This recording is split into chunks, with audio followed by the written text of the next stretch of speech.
It's the end of the world as we know it.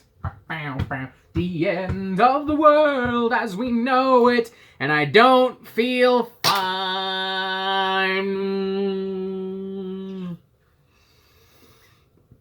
Holy shit, we had to make it through another month. It was hard, but we did it. Ah! I mean, holy shit. God, fuck 2020. Just fuck the ever-living shit out of it. Half the world is on fire, half the world is in quarantine, but thankfully we've had some very interesting music in the last month to sink our teeth into and distract us for a little bit and, when appropriate, from the madness. We had a new record from Paradise Lost, a new record from Old Man Gloom, a new record from Green Carnation, a new record from Triptychon, kind of, sort of. We got some really fun thrash metal from Havoc, some really over-the-top but surprisingly entertaining melodic death metal from Aether Realm, some hyper-political extreme metal bangers from the likes of Shibalba and Antichrist Demon Core. Some not-so-great records along the way. Take, for instance, a very underwhelming EP from Behemoth and an outright bizarre electronic LP from Serge Tankian and Jimmy Urine. But all things considered, May was a pretty interesting month. But of course, within the figurative and literal chaos of 2020, there were still plenty of albums we missed along the way. So our goal today is to simply recap some of the albums that I feel I missed in the month of May 2020. As always, if you feel there are other records I missed, let me know, and without further ado, let's just jump right into it. First up, Solitude and Madness from Vader, released May 1st via Nuclear Blast Records. This is the 12th studio album from this influential Polish death metal band who, while not quite as prolific as Cannibal Corpse, do similarly tend to make the same type of album over and over again. The exception being that Vader, typically speaking, doesn't really tend to spice things up with any new technical or melodic influences. They've pretty much gotten by playing the same stark plate of meat and potatoes over and over and over again for the last couple years. Not that there's anything objectively wrong with that. There's always some fun to be had in this more straightforward classic death metal sound, but there's just not really a whole lot to talk about, for me at least, hence the reason why this wasn't given an official review. It's formulaic, predictable, but ultimately entertaining European death metal. No fat, no bullshit, no distractions or ill-advised routes into post-metal or melodic death metal or God knows whatever else. It's just Vader playing the same type of death metal they've more or less played since their inception. If that sounds fun to you, check this out. If not, don't. I don't really know what to tell you. Next up, Atonement 2, B-Sides for Charity from Killswitch Engaged, surprise released on May 1st via Metal Blade Records. I'm sure as you can already tell since we didn't talk about it, this is not exactly a brand new studio record from metalcore legends Killswitch Engage. This is instead a compilation of B-sides and unreleased tracks released on a single record, with all proceeds going to COVID-19 relief. It's a genuinely sweet gesture for sure, and it's worth noting that Killswitch Engage has actually raised a lot of money in the last month via this release. But speaking objectively about the music, removing everything else attached to this release, you can tell why these songs maybe weren't included on the regular version of Atonement. They're just not really quite as strong. They're not really quite as potent and satisfying. That's not to say the Killswitch Engage fans will not enjoy the shit out of this. I'm sure they will. But it hardly lives up to the band's classic records, and frankly doesn't even live up to the aforementioned Atonement. But hey, at the end of the day, I suppose none of that really matters, because Killswitch Engage are doing something really nice for a lot of people out there that have been affected by this global pandemic, and as far as I can tell, they're one of the few modern mainstream heavy metal bands that's really actively trying to do something about this pandemic, not just posting pictures and hashtags and updates and doing live streams to keep themselves entertained, but actively doing something, actively contributing to their community and communities across the United States. Hardly my favorite Killswitch Engage record, but everything around it is done with such sincerity and honesty and heart that I'm more than willing to let the actual music get by on a little bit of a swerve. Next up is Hereafter from Tyrant, released May 15th via Shadow Kingdom Records. The story of Tyrant is very interesting. I mean, they formed in 1978, right before America has a really big boom of influential heavy metal at its disposal. But despite their location, despite the timing of their releases, they never really quite got off the ground. But now they're back, and while I'm not entirely sure why, perhaps it has to do with the resurgence of traditional heavy metal in the underground scene, perhaps it has to do with the success of the returns of some of their peers like Possessed and Seraph Ungol, perhaps they just decided, fuck it, we're making a record. But whatever the case, we have this new album Hereafter, and it is a genuinely fun slice of old school American heavy metal. The riffs are big, the choruses are epic, everything has that classic reverb and 80s metal sheen to it. It's tight, it's relatively focused. It could probably do with a little bit of fat trimmed off the sides, you know, just throwing that out there, but all things considered, I really enjoyed this record. It's not particularly original either, but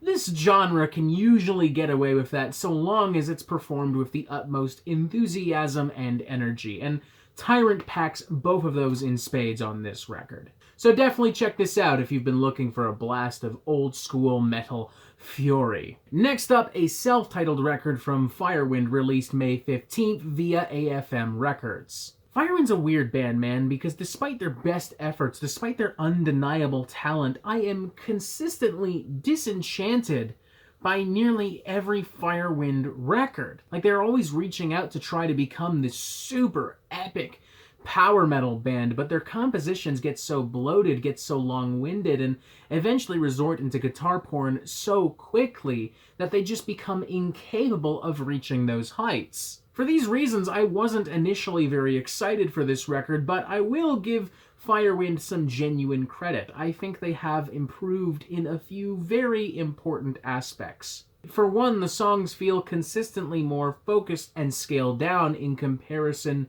to previous Firewind numbers. No longer does the band seem to shell out these overproduced but ultimately empty rock and metal progressions that exist only for Gus G to orgasm all over. Everything feels a lot more balanced, everyone is given a moment to shine, the songwriting and musicianship is far more professional here than it is on previous records, and it still has just enough of the over-the-top flamboyant energy that is somewhat expected of Firewind without divulging into pure power metal wankery. I'm genuinely impressed by this, to the point where next time around I would probably consider maybe doing an official review, so long as they stay on the path that this self-titled record has paved for them. Next up, Strike.Smother.Dehumanize by Revenge, released May 22nd via Season of Mist Records. This is some really ferocious, nasty, in-your-face Canadian black metal. Longtime viewers of the Metal Meltdown will know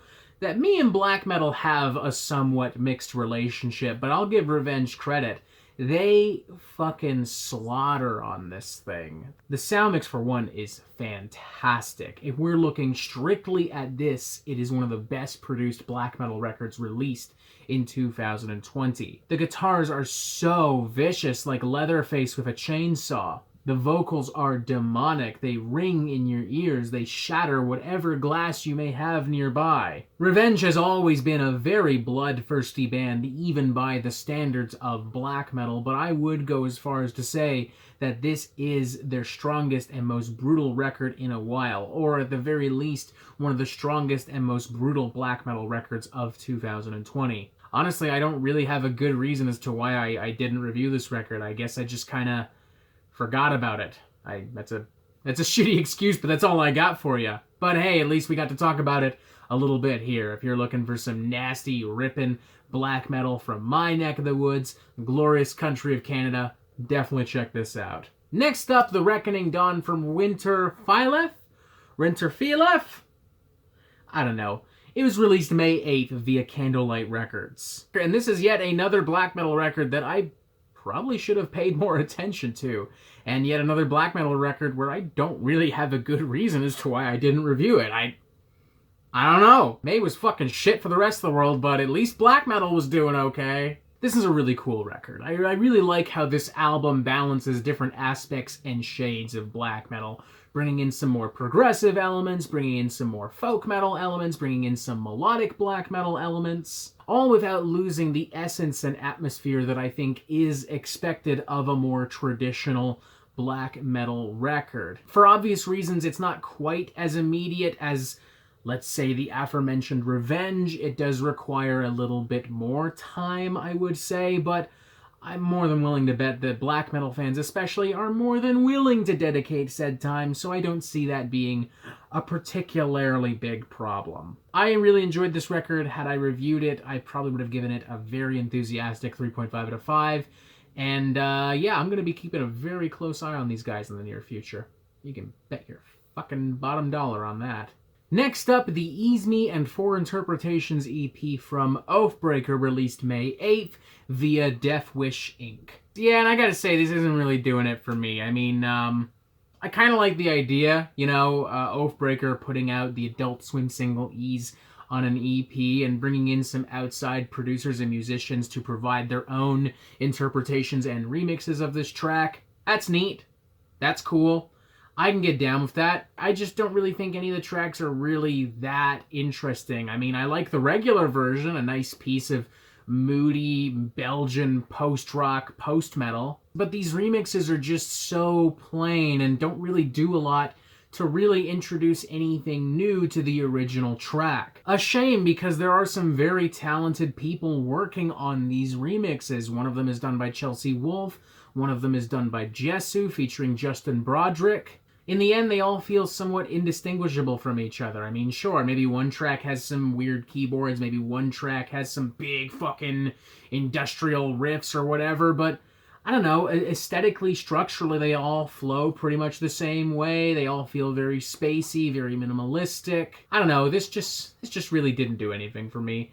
I imagine the die-hard Oathbreaker fans will get a kick out of this, but I don't see any reason for anyone uninitiated with this project to check out this EP, unless you truly are that fucking bored. But hey, you know what'll wash that fucking weird post-rock out of her mouth?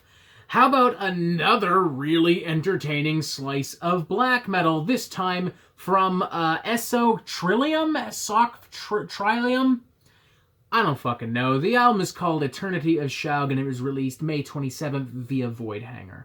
This is a one-man black metal band coming out of France who I've heard a little bit about over the years, but not to the point where I can say that I'm avidly familiar with the music. But much like some of the other black metal records we've talked about so far, I can promise you I will be paying closer attention following this record. This is some really interesting, very raw, atmospheric black metal. Sound-wise, this is definitely the weakest of the black metal records we've talked about in this video. It just feels a little bit all over the place, a little bit too quiet, too raw for its own good.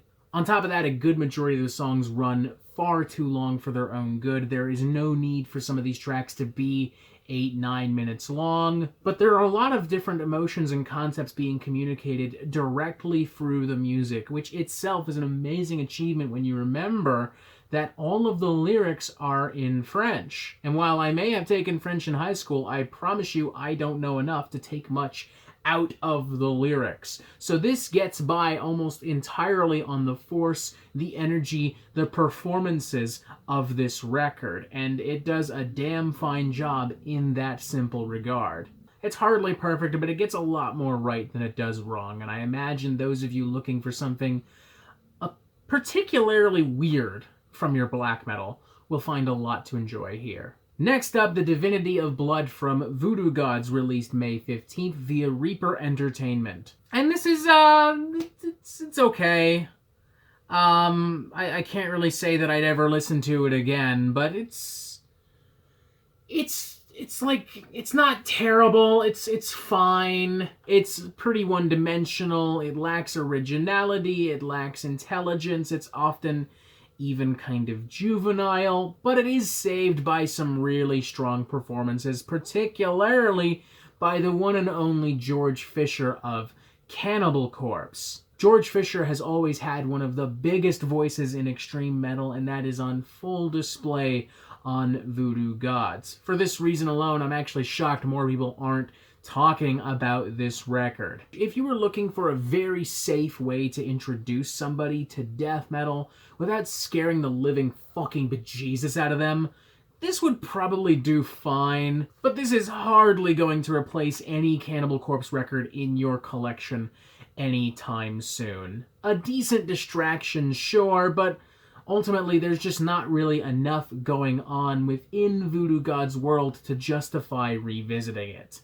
Next up, The Palace of the Insane from Shrapnel, released May 15th via Spine Farm Records. Here we have a UK thrash metal band that is interested in literally nothing other than being a UK thrash metal band. They love Exodus, they love Slayer, they love Creator, and they're clearly not interested in any of the conventions of modern thrash metal, at least as far as I can tell based on what is reflected within the music. They play mean, simple, straightforward, almost meat and potatoes thrash metal. As a result, it is an inherently fun little thrill ride. It's the kind of music that encourages you to raise your beer, to punch a motherfucker in the face. And if that's all you're looking for, then great, good, you'll fucking love this. I don't blame you one bit. But as a result, it also suffers from the same problems that old school thrash metal continues to carry to this day. For one, this brand of straightforward thrash tends to work better in smaller doses, which is why songs that stretch beyond or close to the 5-minute mark begin to get a little bit lethargic and one note. I mean, the whole record is inherently one note. Duh. But it's particularly in these moments where it loses your focus. As far as the whole retro thrash metal scene is concerned, there is still no beating the likes of Iron Regan and Power Trip in my opinion, but Shrapnel plays with heart, with soul, with confidence and honesty, and that's honestly all that really matters, I imagine, for a wide majority of thrash listeners. So I'm just gonna shut the fuck up and let you enjoy this record for what it is. Next up, Immortals from Hammer, released May 1st independently. Yet another kind of retro thrash 80s metal record, but thankfully I would say that Hammer have a better understanding than Shrapnel, at least, of the problems that thrash metal does inherently have. And as a result, they play things very, very smart. They keep the album at a tight 38 minutes. They introduce some outside elements to give some of these songs a little bit of extra spice without derailing anything. And the album feels very primitive and dangerous, much like a lot of very early thrash metal, without compromising any actual audible material. As crusty, as raw as some of this gets, I can still hear and feel the guitars, the vocals, even the bass. That's genuinely really impressive. Hammer have very clearly studied 80s thrash and speed metal, and it shows through this album, Immortals.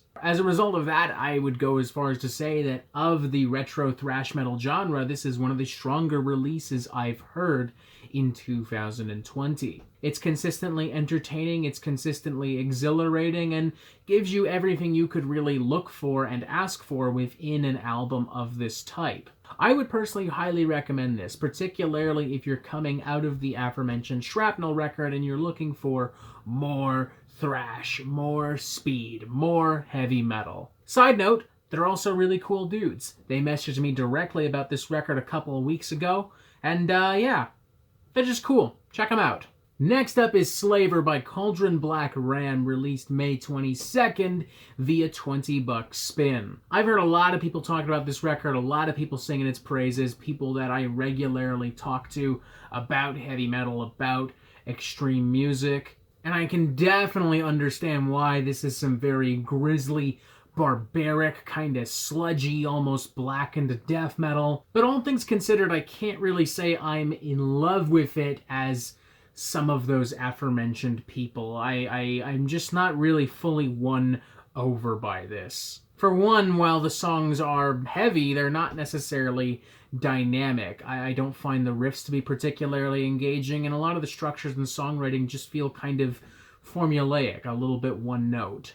And I'm not really digging these vocals at all. I mean, the music is a hodgepodge of extreme metal styles, but these vocals are just pure Cookie Monster growls and gutturals, and I'm not feeling it at all. Just like constantly